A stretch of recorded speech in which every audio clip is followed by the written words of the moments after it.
நன்றி நல்லது தான். ஆனா பாராட்டல் அதை முழுக்க மிஞ்சிடும். இந்த வேறுபாடு புரிஞ்சாலே உங்க மனசு வேற லெவல். அது என்னன்னு சொல்லிட்டு வாங்க இந்த வீடியோல நம்ம பார்க்கலாம். அதாவது நன்றி வந்து ஒரு ரியாக்ஷன். யாராவது கொடுத்தா தேங்க் யூ சொல்றது. ஆனா பாராட்டல் வந்து ஒரு எக்ஸ்பீரியன்ஸ். அது முழுக்க ஃபீல் பண்ணக்கூடிய ஒரு நிலை. இப்ப யாராவது கார் குடுத்தா நன்றி சொல்லுவோம். ஆனா, அத ஓட்டும்போது அதுல வரக்கூடிய லெதர் ஸ்மெல்லா இருக்கட்டும், இல்ல ஸ்டியரிங் உடைய ஃபீலா இருக்கட்டும், அதுதான் அப்ரிசியேஷன். அந்த கார நீங்க ஓட்டுறதா இருந்தாலும் ஃபீலிங் சேம். அப்ரிசியேஷன் வந்து ஓனருக்கு டிபெண்ட் ஆகாது.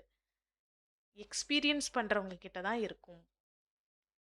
ஸோ நன்றி வந்து ஒரு முறை வரும். ஆனா பாராட்டல் எனி டைம் நீண்ட நேரம் டீப்பா இருக்கும். இப்போ உங்களுக்கு புடிச்ச கார், ட்ரீம் கார் யாராவது ஓட்டுறாங்கன்னா, அவங்கள பார்த்து பொறாமைப்பட வேண்டாம். சூப்பரா இருக்கு அப்படின்னு அப்ரிஷியேட் பண்ணுங்க. நன்றி சொன்னா முடிஞ்சிரும். ஆனா பாராட்டல் வந்து உங்களையே மாற்றும். ஸோ இந்த வீடியோ உங்களுக்கு பிடிச்சிருந்துச்சுன்னா லைக் பண்ணுங்க, ஷேர் பண்ணுங்க, கமெண்ட் பண்ணுங்க. மறக்காம சப்ஸ்கிரைப் பண்ணுங்க. Thank you.